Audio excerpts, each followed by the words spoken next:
Hello and welcome to Meet the Mason. I'm your host, Brother Justin Garrett.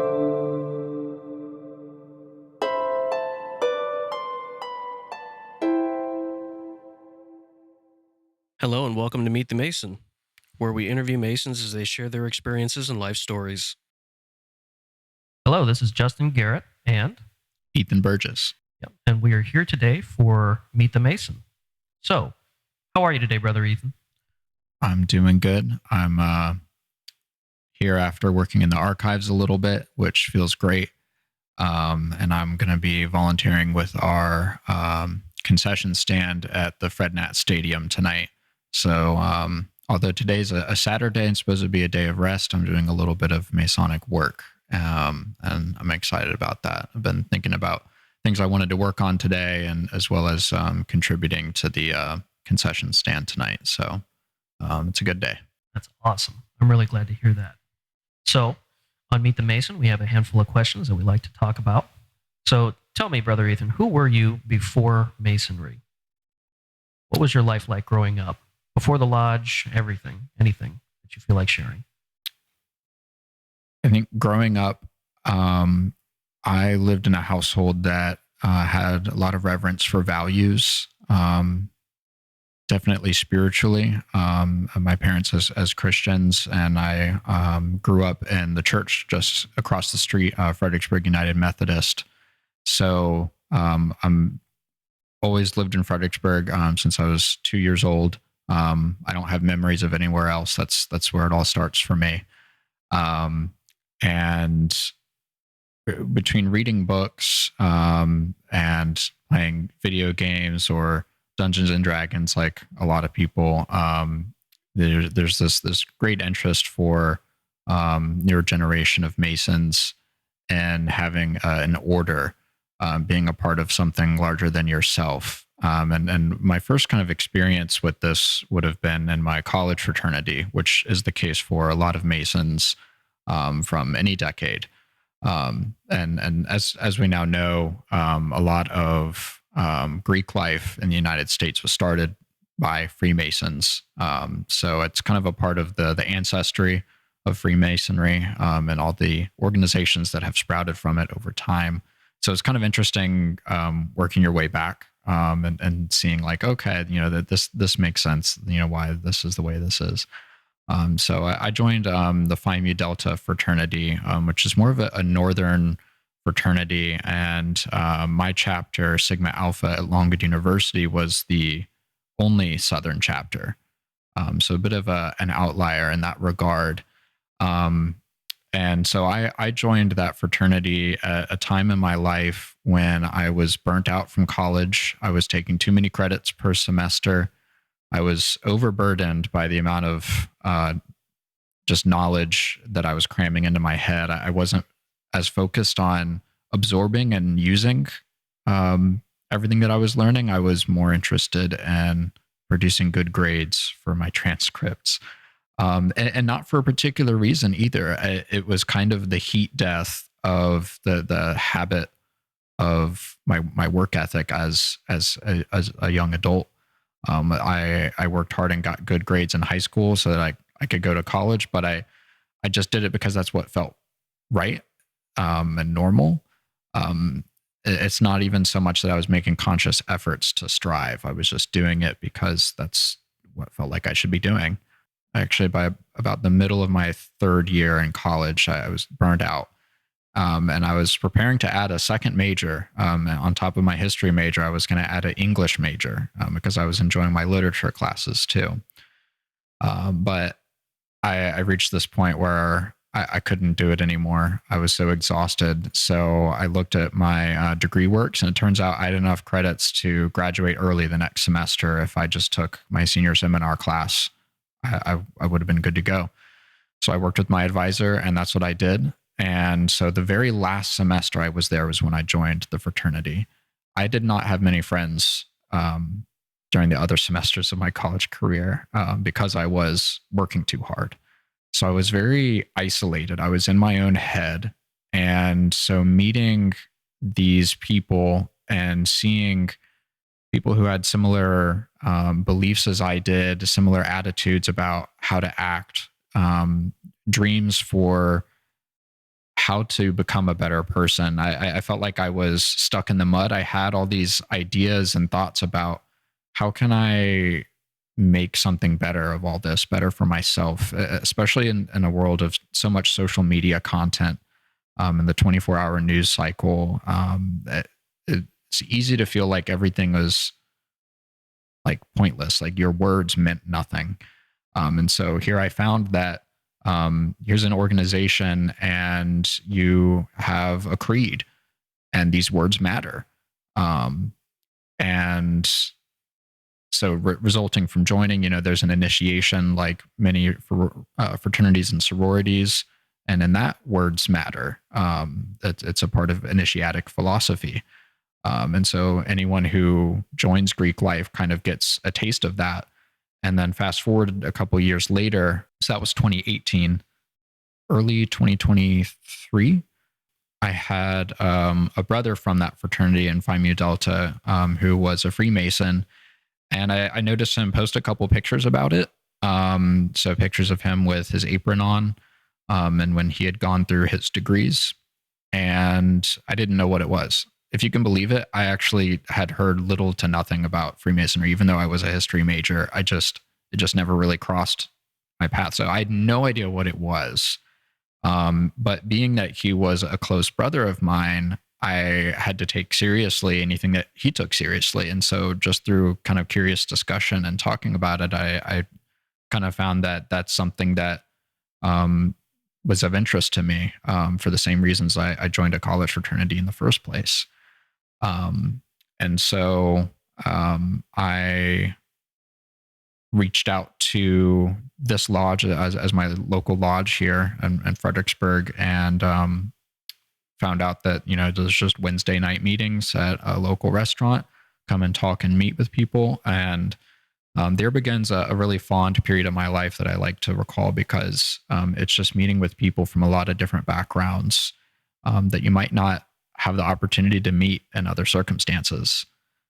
That's kind of what brought me to Masonry, kind of step by step. Okay.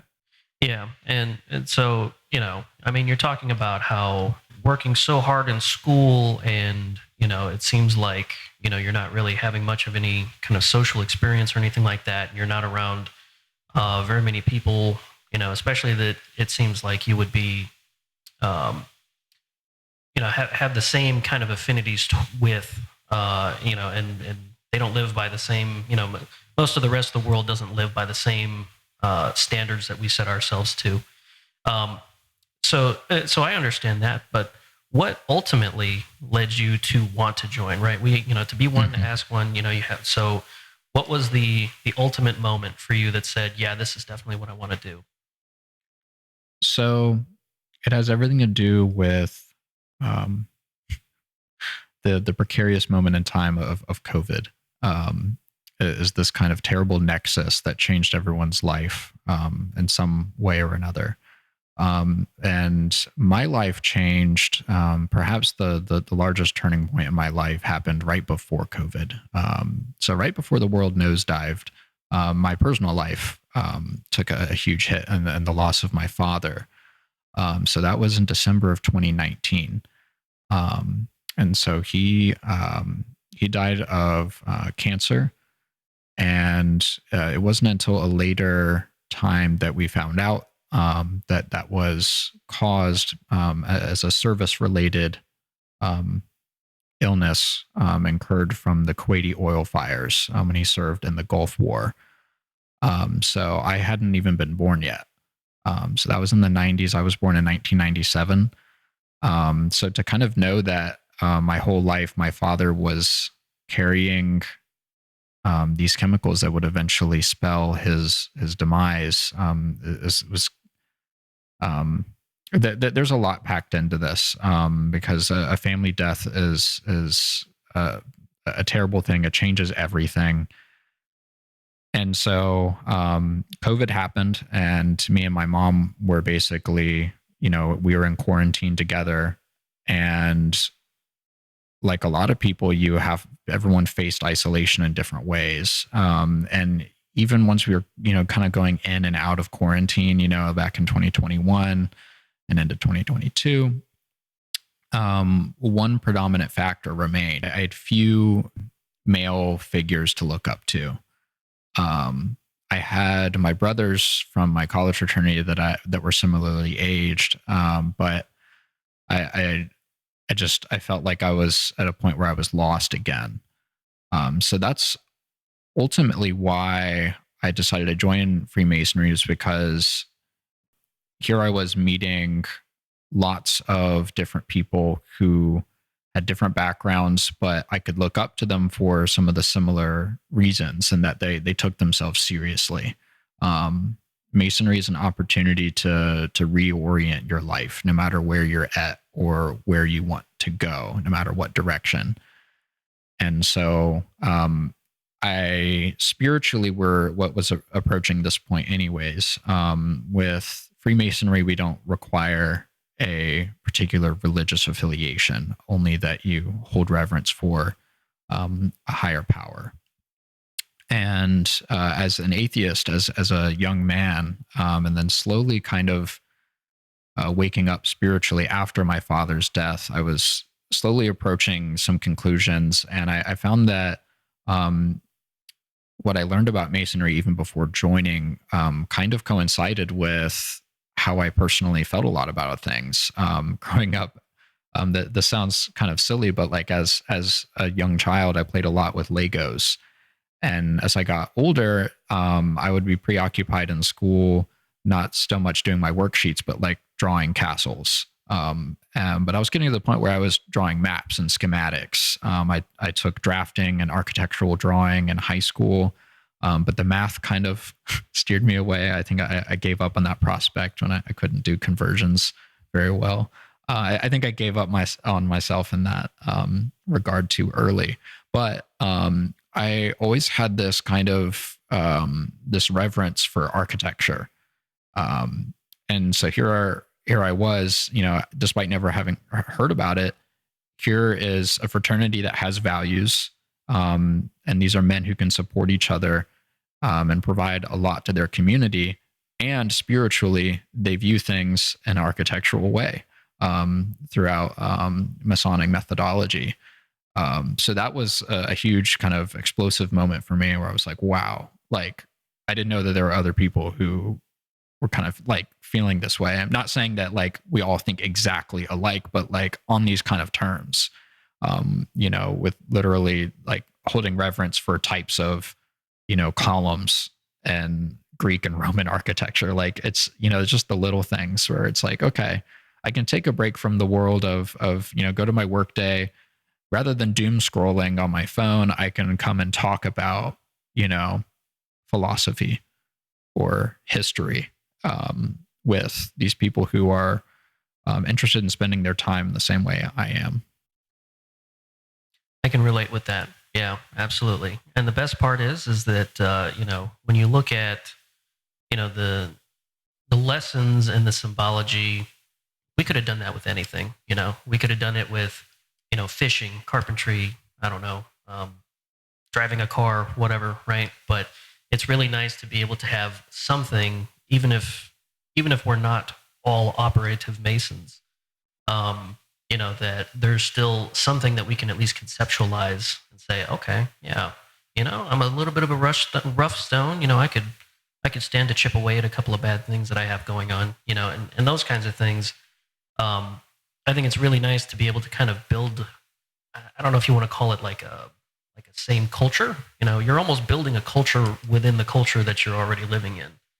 And you end up having these same cultural literacy, these same references, where it seems like a universal concept of being able to talk to everybody, and everybody's all on the same page, whether they're from, Virginia, Arizona, New Mexico, Texas, France, anywhere else in the world, Japan, right?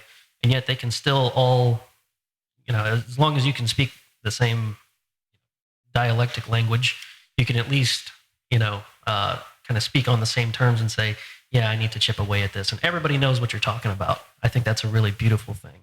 It's an absolute blast having visitors from other countries come to Lodge 4. Those are some of the most special stated communications when we have like official visits. Like when we had visitors, like I think the entire officer line from the National Grand Lodge of Romania. That was 2023 or 2024. I can't remember. So that was Brother Kyle Olsevich's initiation date, and I remember that. It was actually that was not a stated. That was a called. Oh my gosh. Yeah. Wow. And, yeah, I remember that. That was something. So whether it's an official visit or if it's like a visitor from Brazil and he's brought his family, in both those situations, I was conversing with Masons from other countries, and they couldn't speak English and I couldn't speak their language. Yet we hold this respect for each other because we know that we've taken similar vows. We hold similar things in high esteem. And I think an important point to recognize where I think that the fallacy of keeping things too much in the idea of like we should keep to ourselves as a fraternity. What we're really supposed to be doing by the strong connections of our brotherhood is realize our connection to everyone. And so I think like as a like kind of dissociated young man who was not seeing the value in everyday communication with people anymore, someone who was losing that, rebuilding the value of communication through Masonry and just establishing empathy with people. There are still, brothers in this lodge who I may have only met 2 or 3 times. I don't know too much about them, but I have this strong sense of empathy with them and them for me, even just through a few times of meeting them. And I think that speaks volumes about what we do. Like that's just a natural byproduct. It just happens. So before and after meetings, we have men who are connecting in valuable ways. And so you take that, and what I did was then realize like I can connect to people like that, like anyways. Like this sounds strange, but like I had to work my way back to like figuring out how to engage in an empathetic way with people.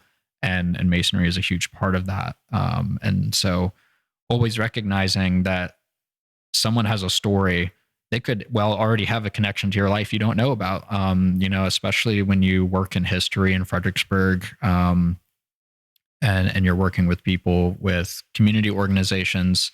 You're going to find a lot of cross-pollination and coincidences like, oh, I didn't know you know them or you went to school with them. And so I very much enjoy living in a world of valuable connections with people, and actually getting to know people. I'm very much not online. most of my friendships and connections are all in person, and that's something I'm very proud of. I think that's a very genuine thing too. I mean, so many times throughout people's lives these days, most people are missing out on some genuine connection. So I think that's a really good thing. And you talked about finding people to look up to, rebuilding that sense of empathy in your heart. Kind of more or less becoming human again, and I think that's really nice. Tell me about your Masonic heroes. I think we all have Masonic heroes. Who were those ones that were like, they were the guys, they were there, and, they are, I'm not saying in the pantheon, but kind of, the concept of, man, brother so-and-so, this guy was exactly who I needed, at the right time in my life. Who do you think those people might have been for you? Worshipful Pat McConnell, who served as master last year in 2024. And I think a lot of other brothers will agree with me on that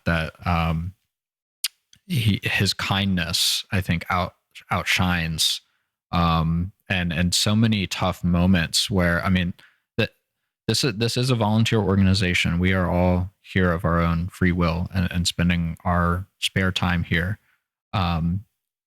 And we do a lot of hard work in a lot of different areas, whether it's literally keeping the building standing, or it's, working on a community dinner, um, or it's working on putting together a historical program. Like it's a multidisciplinary thing, and especially our lodge, as old as it is. So I had the pleasure of working a lot with Pat on our Lafayette Bicentennial event that was on November 24th of 2024. And he's actually one of the first Masons I met in Fredericksburg before I joined. I was attending committee meetings to plan for these events that were happening all over Fredericksburg that were related to Lafayette. And so we were, planning 2 years out. So this was in fall of 2022. And I had met him, and I had met Right Worshipful Shelby Chandler through these meetings. Didn't know, and still at that time didn't really know much about Masonry, but I started to get to know them. And so Pat is a hero to me because he takes a special dedicated amount of effort to care for each and every brother of the lodge. And it's difficult to do that when you're balancing so many projects. So I have utmost respect for him, and that in a time when, I was learning to have valuable communication again, like we were talking about. Here's someone who was doing it 100% of the time. And I think that speaks to also the Masonic point of view of how we work in this figurative way. We are doing literal work, but you're thinking about the values of the work that you're doing.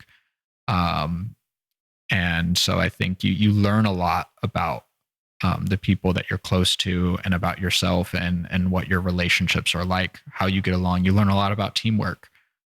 Whether you know it or not, you're going to learn a lot just by existing in this community. So he's kind of the embodiment of that for me.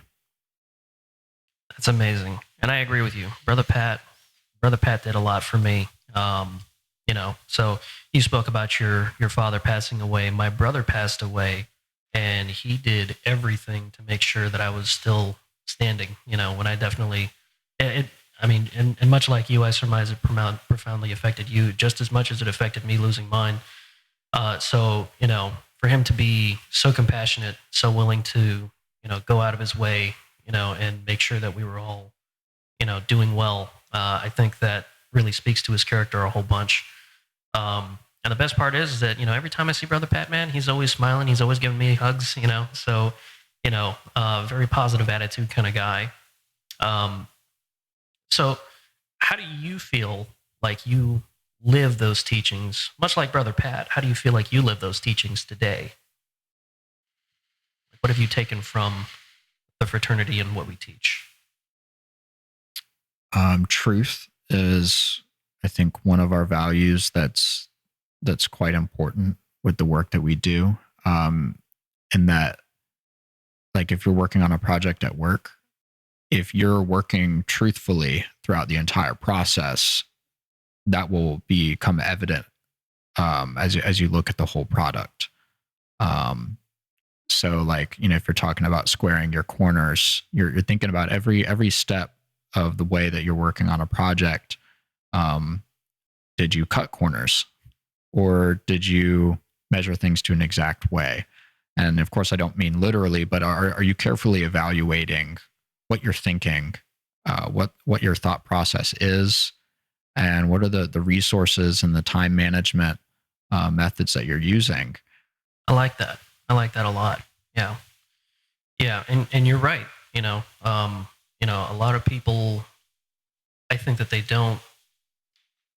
don't know whether or not it's intentional or not, but they don't seem like they're living as deliberately, as intentionally as they could. And it's actually nice to be able to, spend time around people who also feel like that. So what has Masonry given you that you can't quite seem to find anywhere else? What makes Freemasonry unique to you in your eyes? It's very real and very grounded. Because it's such a historical organization.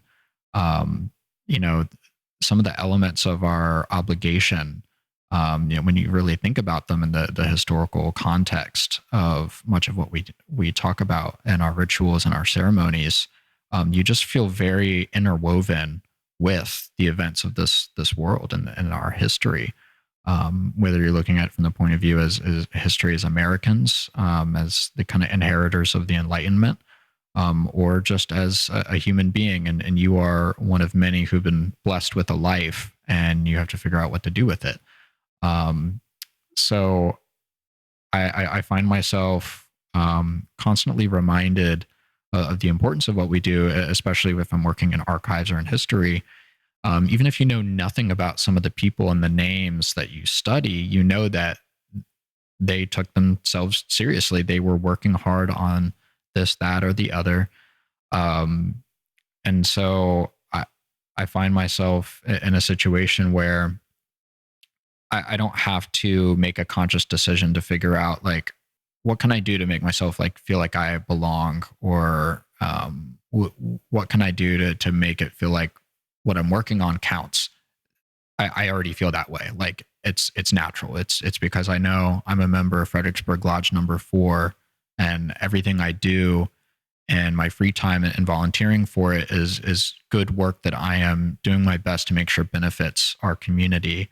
And also everything I do in life, whether it's at home, at work, with my family, with friends, um, all the ways that I've improved as a person has been aided by Masonry. I like that. I like that a lot. Because it does it connects you to people from the past. And it makes you realize that amidst its concerns and employments, Freemasonry serves as a very good model of what the real world should be like. More often in the first place. This idea that um, we are all inhabitants of the same planet. We're all members of the same human family, and why would we ever? If you think about it from that perspective, why would we ever do such terrible things to each other?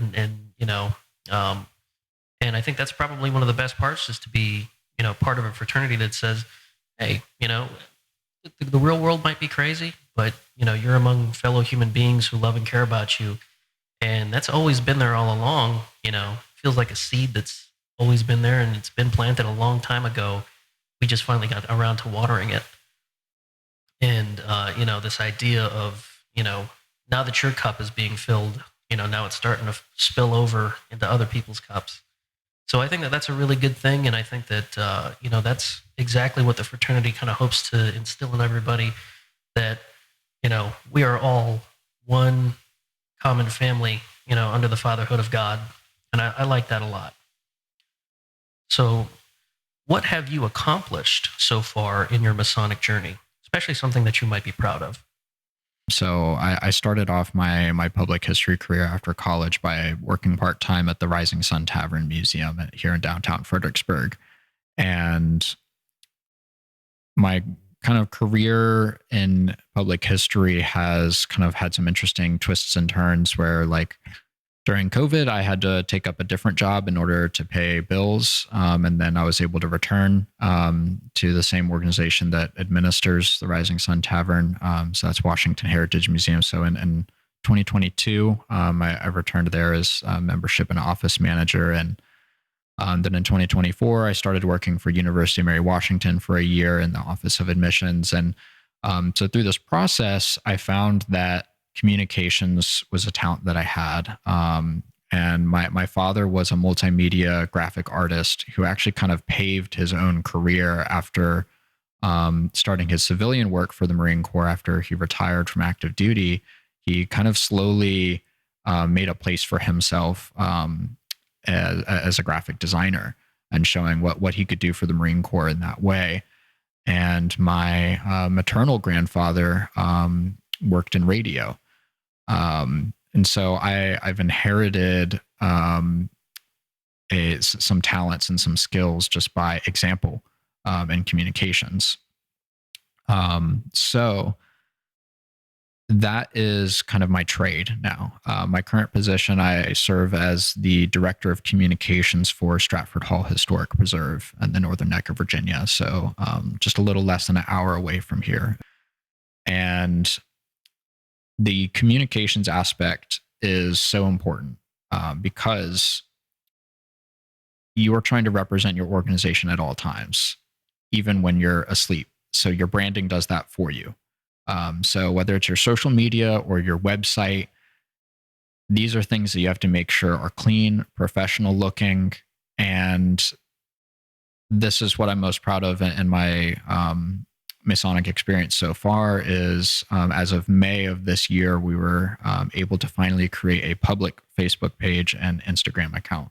Now we had a private Facebook group that our members had been enjoying since about 2011.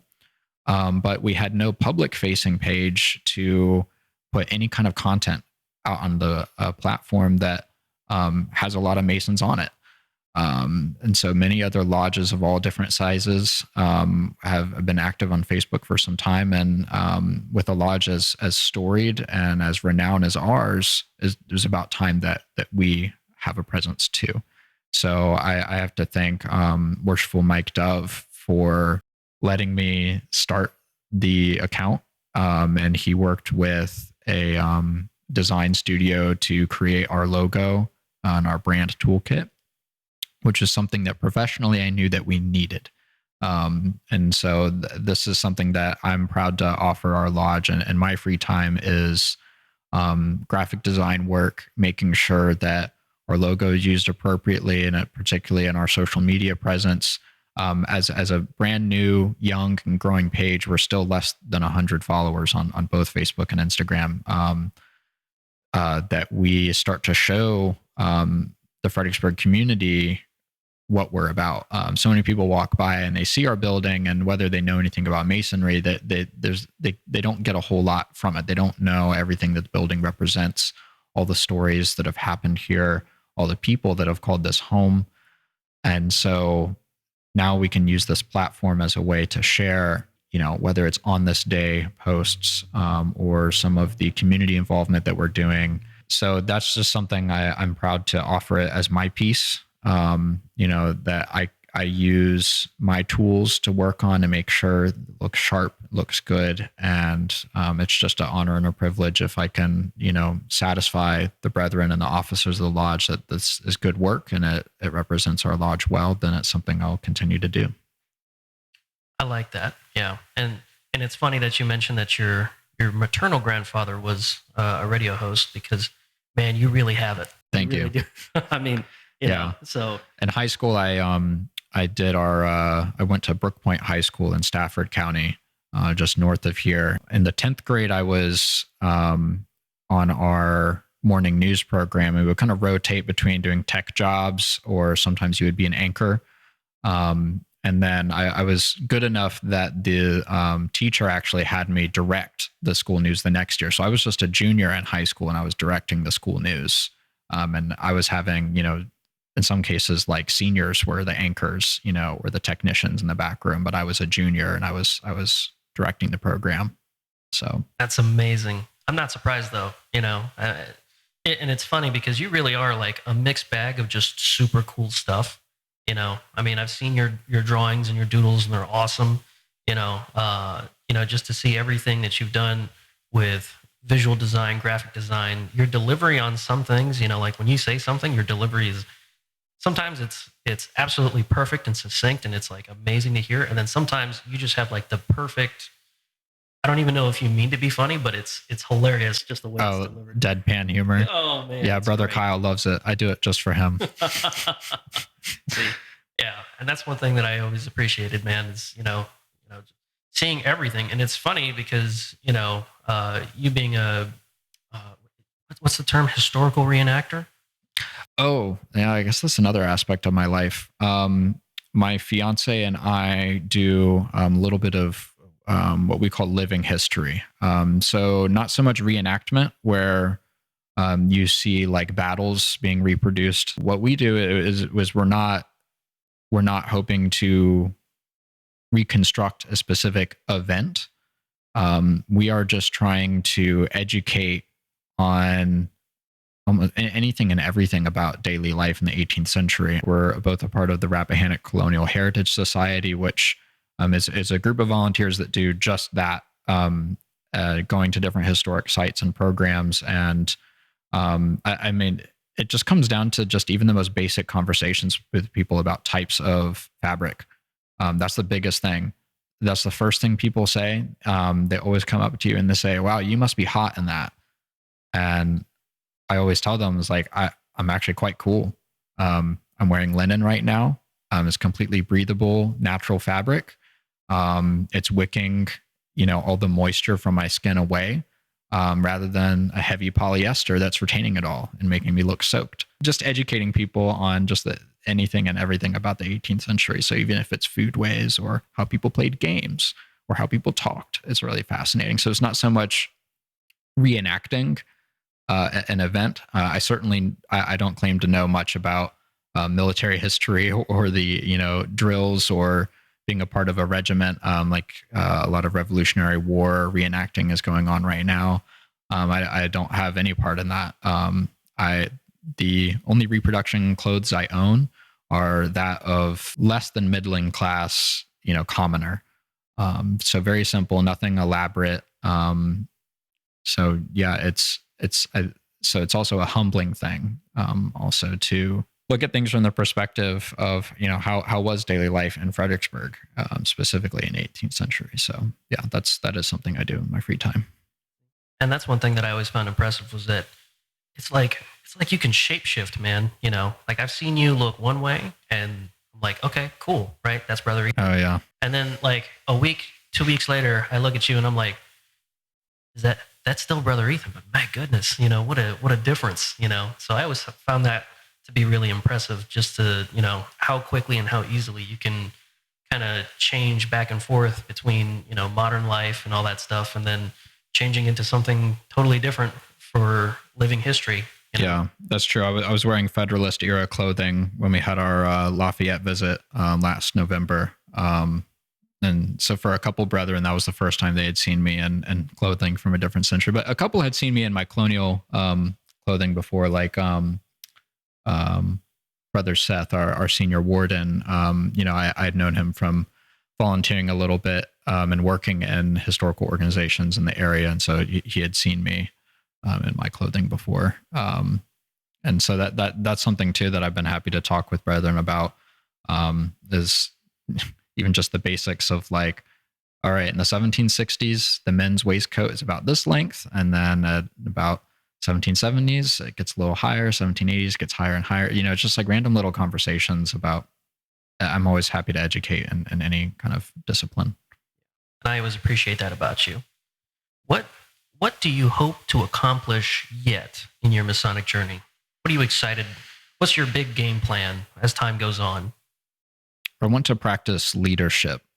And I think Masonry can help with that in many ways. So I am a member of Fredericksburg Commandery Number 1, Knights Templar in Virginia.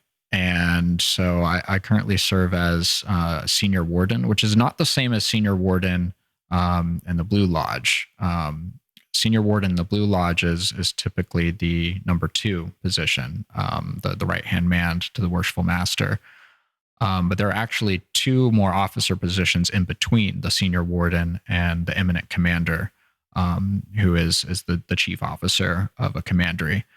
And so by starting this kind of part of my Masonic journey as a part of the York Rite, I'm learning a lot about self-confidence and that aspect of leadership, because just everything that's involved with the Knight Templar ceremonies and how our meetings are conducted, it is giving me a lot of confidence and giving me yet another opportunity, similar to how when I first joined Freemasonry, is now giving me another opportunity to kind of evaluate my own image, how I treat myself, how I treat other people, and how to coordinate with people effectively, how to communicate in such a way that You are still bridging the gap and establishing empathy, but you're also getting business done.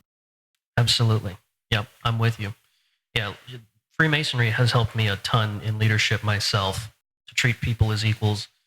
It's not my time to rule; it's my time to serve. The height of my position should reflect the depth of my dedication. Those kinds of things.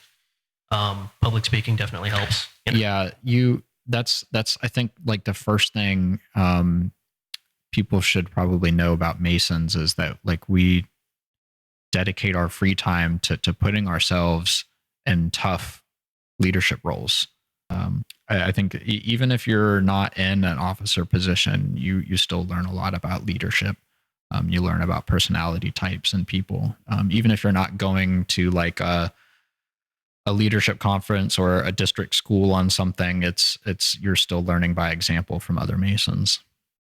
I agree with you on that one. Yeah, iron sharpens iron. There were plenty of Masons who, and actually that's one of the best parts about all of this is that sometimes you recognize your own deficiencies when you see another brother do something.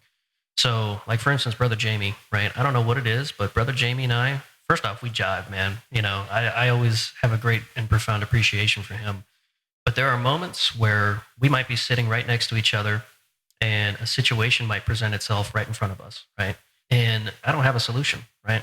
And then Brother Jamie will walk up and somehow he'll come up with the best solution I've ever seen. And I'm like, man, why didn't I think of that? It's always one of the best things to see how some people might change your perspective and say, wow, I didn't realize that this could have been an avenue. I didn't realize that maybe if I had thought a little bit outside the box, or maybe I can take what this brother's taught me just by leading by example and precept, that maybe I can be something better myself too. So I agree with you on that one. What advice would you give to someone who's considering becoming a Mason today? I would say to them to think not only about does it benefit you, but does it benefit your family? Does it benefit the work that you do? Of course, you might not know until you find out, like until you join and see the fruit of your labor.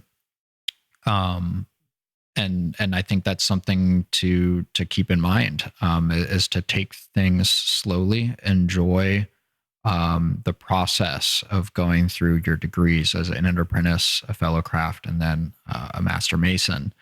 I have really fond memories of the summer in which I was learning my catechisms for each of these degrees, because there is real certified benefit to your thought process by the practice and the dedication of sharpening and making sure that you've got all your memorization down for these things. And also enjoy your meals with your brothers, because whether you're attending a meal before stated communication or you're meeting your local Masons at a restaurant, I hope you enjoy that, because you're going to continue eating with them after you become a Mason. So also think about that. Do you get along with the culture of your local lodge? Because you're going to be continuing to hang out with them afterwards if you continue to spend your time in the Masonic community of your area. So that's what I would say. I agree with you on that one. Yeah. You know, all of those guys, all of the brethren of the lodge, I have no problem spending time with them outside of, hanging out at the weekly meetings or the state of communications or anything like that. And, being able to sit there and spend time with all of them and not only get to know them better, but to, share in their successes, their, console them in times of need, everything and anything, we're all still human beings. And, all of those experiences, we get to share in that with them. I think that's a really great thing. So before we wrap everything up, is there anything else that you'd like to add? The mic is entirely yours. You can say whatever you'd like to. I guess I would say it's at no point in your life is it too late to rediscover the value that you've been imbued with. whether that's by the virtue of your God or if that's by the success of the way that your parents raised you or the way that your community showed you how to be a valuable participant.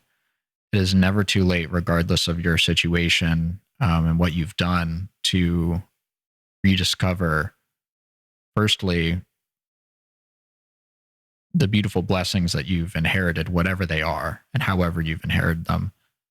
And then, secondly, how you can then use that to benefit others around you and pay it forward, pass it on, whether you have children or you leave a profound impact on brethren of the future or just people you know in your community. So it's never too late to recognize and then create a new moment and you restart from there. And you can do that multiple times. You could do that every day. You could wake up and decide that that's how you're going to live your life that day, no matter how many more times you're going to do it. That's right. Each moment is a new opportunity. All right, Brother Ethan. Thanks for being on this podcast. I really appreciate it. And I think that it helps for all of us to, especially in the community, the world at large, to see who we are, hear our voices. Perhaps some of these people haven't heard us in a long time, and it'd be really nice for them to hear us again. So I really appreciate you taking the time to be on the show. Yeah, people can read and hear a lot about Freemasonry without actually meeting one. And I think it helps to, see how these things apply to actual human beings with actual backgrounds, opinions, involvement in their communities, and then also seeing how it's different for everybody. Every single Mason that you're going to have on here to talk is going to have a different point of view, and that's a beautiful thing. Yeah, thank you for doing this. This is an exciting opportunity, I think, for our lodge moving forward. So thank you. And thank you. All right, we're going to close it off now. Bye now.